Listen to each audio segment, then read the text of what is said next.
नमस्कार फ्रेंड्स, मैं आज आपके लिए जसविंदर शर्मा जी की एक कहानी क्षमा सुना रही हूँ। तो शुरू करते हैं कहानी क्षमा। आज के हालात से मिसेस सीमा कश्यप को लगता था कि उसे या तो अपनी छात्राओं से क्षमा मांग लेनी चाहिए या कॉलेज छोड़ने के लिए तैयार रहना चाहिए। हर रोज़ जिस तरह उस पर वैचारिक प्रहार हो रहे थे, उससे तो साफ था कि छात्र शक्ति के आगे उसे झुकना ही पड़ेगा। हर तरफ उसकी काफ़ी चीचा लेदर हो रही थी। राजकीय कन्या महाविद्यालय की शारीरिक शिक्षा की प्राध्यापिका मिसेस कश्यप ने पहली बार महसूस किया था कि उसे आवेश में आकर छात्राओं को सबके सामने यूँ थप्पड़ नहीं लगाना चाहिए था। मगर सारी गलती उस छात्रा की थी, मगर उसे टीचर होने के नाते थोड़ा समझदारी से काम लेना चाहिए था। ज़माना अब वो नहीं रहा कि बच्चों के साथ इतनी सख्ती से निपटा जाए। मामला अनावश्यक ही तूल पकड़ गया था। इन दिनों मीडिया काफ़ी चतुर सुजान होने के साथ साथ साहसी और चंट भी हो गया है।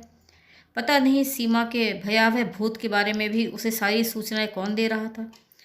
जिस अटपटे भूत को वो भूल चुकी थी, उसे फिर से उसके सामने लाया जा रहा था। सारे कॉलेज की छात्राएं बुरी तरह उसके पीछे पड़ गई थी। उन्होंने अपनी कक्षाओं का बिल्कुल बायकॉट कर दिया था। हर रोज़ गेट पर मीटिंग होती और सीमा कश्यप और प्रिंसिपल के मुर्दाबाद के नारे लगाए जाते। कल तो गेट मीटिंग बहुत ही उग्र हो गई थी। कई टीवी चैनल इस घटना को कवर कर रहे थे। छात्राओं ने सीमा कश्यप का पुतला भी जलाया था। अब तो एक ही छत पर अपनी कक्षाओं में वापस लौटने को तैयार थी कि जब खुद सीमा कश्यप आकर उनसे माफ़ी मांगे। छात्राओं ने 3 दिन का अल्टीमेटम दे दिया था। शिक्षा विभाग के उप निदेशक ने खुद आकर छात्राओं को आश्वासन दिया था कि वे संबंधित टीचर के इस मामले की जांच करेंगे। सीमा ने तो उस दिन के बाद खुद को स्टाफ कॉलोनी के अपने घर में कैद कर लिया था। स्टाफ के अन्य मेंबर रोज़ाना की खबरें उसे देते रहते। हर रोज़ प्रिंसिपल मैडम भी उसके घर आती थी। शुरू में मैडम का नैतिक बल सीमा को मिल रहा था, क्योंकि ये मामला सारी टीचर बिरादरी के लिए इज्जत का सवाल बन चुका था। बाकी के स्टाफ का भी यही मानना था कि यूं छात्राओं के सामने जाकर गिड़गिड़ाने से टीचर का सम्मान तो धूल में मिल जाएगा। कई बार सीमा ने सोचा भी कि क्यों ना वो ये नौकरी छोड़ दे। उसकी लिखी पाठ्य पुस्तकों से उसे इतनी रॉयल्टी तो मिलती ही है कि उस अकेली जान का गुजारा हो सके। यहाँ सरकारी नौकरी से काफ़ी पैसा मिलेगा उसे, कहीं दूसरी जगह नौकरी मिल जाएगी। फिर अगले पल वो घबरा गई। उम्र के इस मोड़ पर कहाँ जाएगी वो। यहाँ पिछले 20 सालों से वो आराम से रह रही थी। स्टाफ कॉलोनी में उसकी अच्छी इज्जत थी।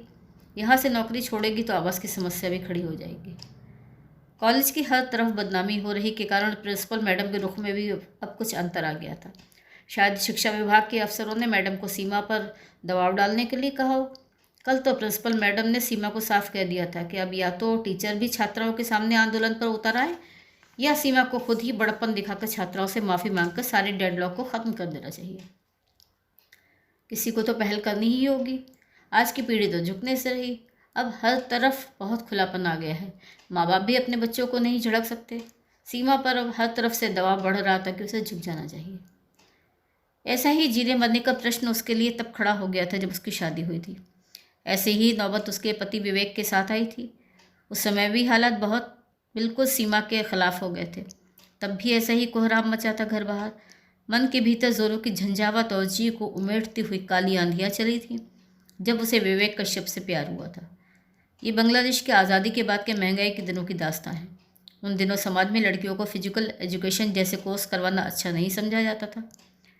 सीमा ऊंची लंबी गोरी चिट्टी और भरे पूरे शरीर की गठी हुई स्मार्ट लड़की थी। पिता फौज में कर्नल थे। वो अपनी लाडली बेटी को इंटरनेशनल लेवल की टेनिस स्टार बनाना चाहते थे। सीमा खेल कूद में बहुत आगे थी। कॉलेज लेवल में ही नेशनल तक पहुंच गई थी वो।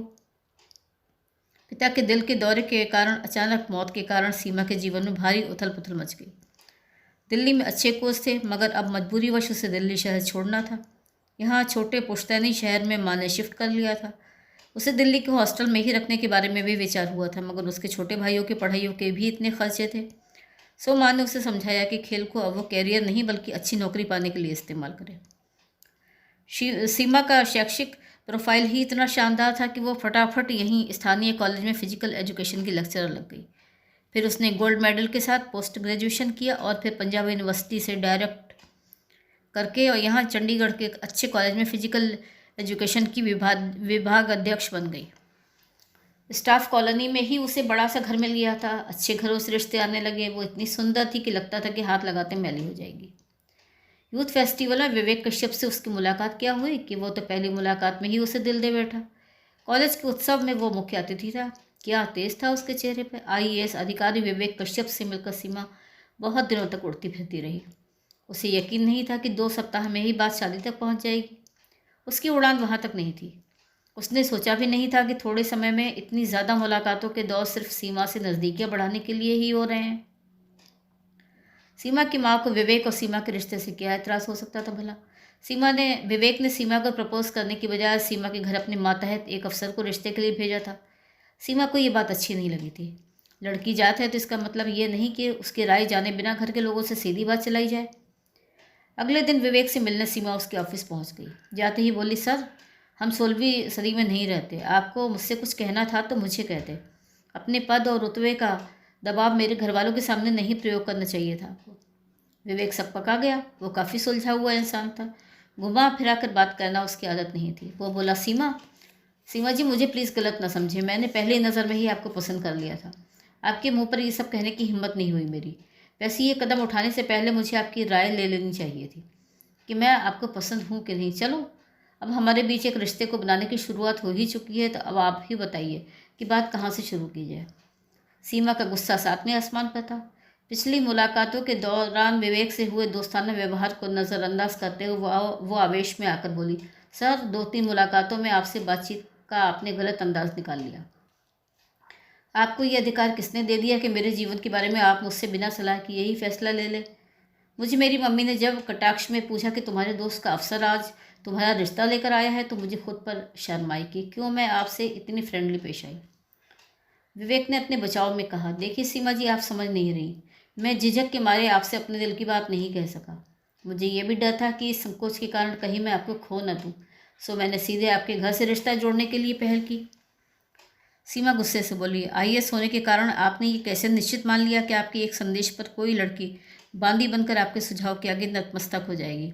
मेरे पिता आर्मी में बहुत सीनियर अफसर थे। मैं नेशनल लेवल की टेनिस स्टार रही हूँ। अब भी क्लास 1 रैंक पर हूँ। विवेक ने धीमे स्वर में शक पकाते हुए कहा, चलो मान लो हमसे गलती हो गई। अब इस गलती का कोई हल तो होगा ना। I am really sorry to hurt your feelings. अच्छा छोड़ो ये सब। तुम्हें मैं पसंद नहीं तो कोई बात नहीं। हम फिर भी अच्छे दोस्तों जैसा व्यवहार तो कर ही सकते हैं। ओके, क्या लेंगी आप, चाय या ठंडा? विवेक ने घंटी बजाई। पता नहीं सीमा के मन में क्या आया, वो नो थैंक्स कहकर उठ खड़ी हुई। विवेक से उसके जुड़ने का पहला मौका बहुत गलत साबित हुआ। इस घटना के 3 साल तक सीमा और विवेक में कोई बात या मुलाकात नहीं हुई। विवेक यहाँ से प्रमोट होकर उपायुक्त बनकर किसी ज़िले में चला गया था। सीमा के मन में उसके लिए कुछ नहीं था। सब कुछ भुलाकर वो पीएचडी पूरी करने में लगी रही। एक बार फिर उसका सामना विवेक से हुआ। परिवार की एक शादी में वो दिल्ली गई तो वहाँ विवेक भी मिला। विवेक ने अभी तक शादी नहीं की थी। सीमा के चाचा ने विवेक और सीमा के रिश्ते की बात चलाई तो विवेक ने कहा, पहले सीमा से पूछ लो, तभी कोई बात आगे बढ़ाई जाए। सीमा की मम्मी ने सीमा की हाँ करवा दी थी। शादी के पहले साल कोई दिक्कत नहीं आई, ना सीमा को और ना ही विवेक को। घर वालों के पास आने जाने में ही समय गुजर गया। सीमा ने कॉलेज से छुट्टियां ले रखी थी। 6 महीने बाद कॉलेज से फ़ोन आने लगे कि बच्चों के कोर्स अधूरे हैं, सो जल्दी कॉलेज ज्वाइन करो। दबे मन से विवेक के घर वालों ने सीमा से कहा कि अब उसे नौकरी करने की क्या ज़रूरत है। सीमा ने तर्क दिया कि उसके कई किताबें कोर्स में लगी हैं, वो नौकरी तो छोड़ नहीं पाएगी। शादी से पहले ऐसी कोई बात तो हुई नहीं थी। उसने विवेक से भी 2 टूक बात की। देखो विवेक, आज ज़माना बहुत बदल गया है। आज औरत के लिए आत्मनिर्भर होना बहुत ज़रूरी है। इतने सालों की तपस्या के बाद मैंने समाज में अपने लिए एक सम्मानित पद प्राप्त किया है। स्पोर्ट्स मेरे लिए करियर नहीं बल्कि एक पैशन की तरह है। नौकरी तो मैं किसी भी कीमत पर नहीं छोड़ सकती। विवेक कोई बहस न कर सका। सीमा ने कॉलेज ज्वाइन कर लिया। उसके ससुराल वालों ने विवेक के लाख कान भरे, मगर उनके रोमांटिक जीवन में 2-3 साल तक कोई फ़र्क नहीं पड़ा। दोनों पिछली पीढ़ी की पिछड़ी सोच से वाकिफ़ थे।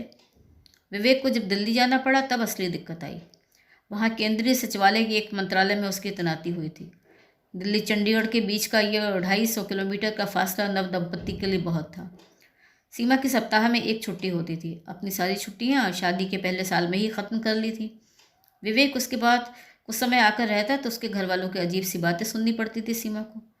कुछ समय बाद विवेक ने महीने के बाद में एक ही दिन के लिए आना शुरू कर दिया सीमा के पास। 5 साल हो गए थे उनकी शादी को, मगर अब तक उन्हें कोई संतान नहीं हुई थी। ससुराल पक्ष वालों ने विवेक के कानों में जहर भरना शुरू कर दिया तो उसकी ईगो भी जाग उठी। अब हर बार वो सीमा के पास आता तो एक ही रट लगाता, सीमा नौकरी छोड़ दे, उसके पास आकर दिल्ली में रहे। फासले बढ़ते जा रहे थे। अब एक मोड़ वो आया कि दोनों ने एक दूसरे के पास जाना छोड़ दिया। कोई खुलकर विवाद भी नहीं हुआ था, दोनों एक दूसरे को झुकाने पर तुले थे। इस दौरान क्या कुछ नहीं हुआ। सीमा की मम्मी को दिल का दौरा पड़ा और विवेक ने आने की ज़रूरत नहीं समझी। दोनों के बीच संदेह और बेरुखी की खाई बढ़ती ही गई और सीमा ने इंतजार करना छोड़ दिया। खेलकूद विषय में उसने किताबें लिखनी शुरू कर दी। हर तरफ उसका सिक्का कायम होता चला गया। जब विवेक ने ही उसकी सुध लेनी छोड़ दी थी तो फिर सीमा कैसे बेशर्मी के साथ उसके पास जा सकती थी। अब कॉलेज में थप्पड़ विवाद के बहाने मीडिया ने सीमा कश्यप की बीती जिंदगी की कड़वी कहानी एक बार फिर लोगों के सामने लानी शुरू की तो सीमा बुरी तरह कांप उठी। उसने सोचा था कि उसका भूत बरसों पहले दफन हो चुका है। सारी रात वो सो नहीं पाई, सोचती रही क्या लगातार क्रोध और आवेश में रहकर जीवन को सहजता से जिया जा सकता है। विवेक ने कभी जोर जबरदस्ती नहीं की। खुद सीमा ने ही पहले दिन से ही अपनी सुंदरता और गर्व के कारण विवेक को हमेशा झुकाने की ही कोशिश की थी। क्या वो विवेक को माफ़ नहीं कर सकती? सीमा सोचने लगी कि अच्छा हो कि अब वो नौकरी छोड़कर विवेक के पास चली जाए। फिर उसके ख्याल में आया कि जीवन से भागकर कोई फैसला नहीं किया जा सकता। जिस लड़की को उसने सरेआम 20 खिलाड़ियों के सामने थप्पड़ मारा, उसके आत्मसम्मान को भी तो उसने ठेस पहुंचाई थी। अगर उसे वो सॉरी कह देगी तो छोटी नहीं हो जाएगी। अगर वो आदमी विवेक को सॉरी कह दे तो उसे पक्का यकीन था वो उसे माफ़ ही कर देगा। सारी रात जागते ही कटी। सुबह उठकर भी सीमा अपने उसी फैसले पर अडिग थी कि वो उसे माफ़ करेगी तभी उसे माफ़ी मिलेगी। सीमा प्रिंसिपल मैडम को जैसे ही उसने अपना फैसला सुनाया वो तो खुशी के मारे चीख उठी, thanks Seema, you saved us. Madam फटाफट उसके घर आई। अंदर उसने देखा कि सीमा फ़ोन पर किसी से बातें कर रही थी और खुश नज़र आ रही थी। मैडम को उसने सारा किस्सा सुनाया। अब हर तरफ से काली घटाएं छट चुकी थी। देर से ही सही मगर वो माफ़ कर देने के पीछे छिपे मर्म को महसूस कर चुकी थी। अपनी डायरी में लिखा एक आशार उसे याद आ गया, अब मुझको चैन है तो सबको करार है, दिल क्या ठहर गया कि ज़माना ठहर गया। वो तेज़ी से प्रिंसिपल मैडम के साथ कॉलेज की तरफ जा रही थी। सीमा द्वारा छात्राओं से माफ़ी मांगने पर कॉलेज का मामला तो आसानी से निपट गया, मगर आने वाली सारी रात सीमा सो ना सकी। वो सोचती रही कि अपने अहंकार के कारण उसने विवेक के साथ कितनी ज़्यादती की और स्वयं भी नफरत की ज्वाला में दधकती रही। विवेक सिर्फ इतना ही तो चाहता था कि सीमा उसके बच्चे जने और परिवार का सुख दे। छोटी सी बात पर लड़ते लड़ते वे एक दूसरे की दुनिया से बाहर ही हो गए। अब वो तो विवेक को क्षमा करने के लिए बिल्कुल तैयार है, मगर पिछले 10 सालों से भी अधिक अवधि में विवेक की उसके बारे में क्या राय है, इसके बारे में सोच सोच कर सीमा आशंकित हो उठी। सीमा ने 1 सप्ताह की छुट्टी ली और दोपहर की शताब्दी एक्सप्रेस लेकर दिल्ली के लिए रवाना हो गई। इतना तो वो जानती थी कि विवेक किस मंत्रालय में है। सीधे उसके पास न जाकर दिल्ली रेलवे स्टेशन से टैक्सी लेकर वो बुआ के घर पहुंची।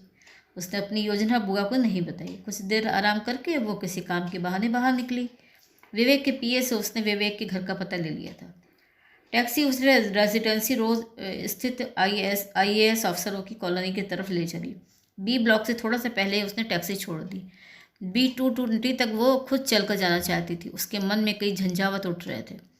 वहाँ जाकर वो विवेक का सामना कैसे करेगी, मगर अंत में उसे यही करना था, तो इतने बरसों का वो प्रतिकार और अकेलेपन की आग में क्यों जलती रही। अब वापस मुड़ने के बारे में भी उसने एक बार भी नहीं सोचा। क्या उसके लिए समय वहीं ठहर गया होगा? क्या विवेक के मन में उसके लिए कोई प्यार या चाहत बची होगी? जब वो उसके बंगले की सीढ़ियाँ चढ़ रही थी तो उसका दिल तेज़ी से धड़क रहा था, मगर वो परेशानी और डावाडोल नहीं थी। अब तक हर बार वो टूटकर उससे जुड़ी थी और इस बार तो वो स्वयं हथियार डालकर युद्ध विराम करने आई थी। उसने दरवाजे पर लगी घंटी बजाई। एक नौकर ने उसे लिविंग रूम में बिठाकर पानी का ग्लास पिलाया। पानी पीकर सीमा ने बची खुची हिम्मत बटोरी। विवेक किसी भी पल उसके सामने आने वाला था। वो उससे कैसे बात शुरू करेगी, इसकी रिहर्सल वो बार बार करने लगी। इवनिंग गाउन पहने विवेक उसके सामने आया। दोनों ने एक दूसरे को गुड इवनिंग कहा। वो ठीक सामने सोफे पर बैठ गया। कुछ पल दोनों के बीच खामोशी तनी रही। इतने बरसों का फासला कुछ पलों में कैसे तय हो पाता। तभी बगल के कमरे से किसी बच्चे के रोने की आवाज़ आई। सीमा का मन कांप उठा, कहीं विवेक ने दूसरी शादी तो नहीं कर ली। उसने कुछ कहने को मुंह खोला ही था कि विवेक कह उठा, देखो सीमा, मैंने तुम्हारा बहुत इंतज़ार किया, फिर मेरी उम्मीद नाउम्मीदी में बदलती चली गई। पूजा और मैंने शादी तो नहीं की, मगर हमारे बीच एक लिव इन रिलेशनशिप है। पिछले साल पूजा ने बेटे को जन्म दिया है। मैं तुम्हारा कसूरवार हूँ सीमा। इसकी सज़ा पूजा या हमारे बेटे को मत देना। मुझे उम्मीद है कि तुम मुझे क्षमा कर दोगी। वो काफ़ी देर तक बोलता रहा, कितने वास्ते और दुहाई देता रहा कि सीमा उसकी गृहस्थी में जहर न घोले। सीमा तो गुमसुम पत्थर हो चुकी थी। अब तक वो प्यार और नफरत की अंधी लड़ाई में किसी तरह जिंदा थी, मगर अब विवेक ने उसे कब का किनारा कर लिया था। पता नहीं कब, कैसे, किस वक्त सीमा वापस कॉलेज परिसर में अपने घर लौटे। कहाँ तो वो विवेक को क्षमा करने गई थी ताकि वो उसे अपना ले, मगर कहाँ बदले हुए हालात में विवेक ने उससे क्षमा मांग ली थी। अभी तो सीमा का उसे माफ़ करना बाकी था। तो ये थी आज की कहानी क्षमा। कहानी सुनने के लिए बहुत बहुत धन्यवाद।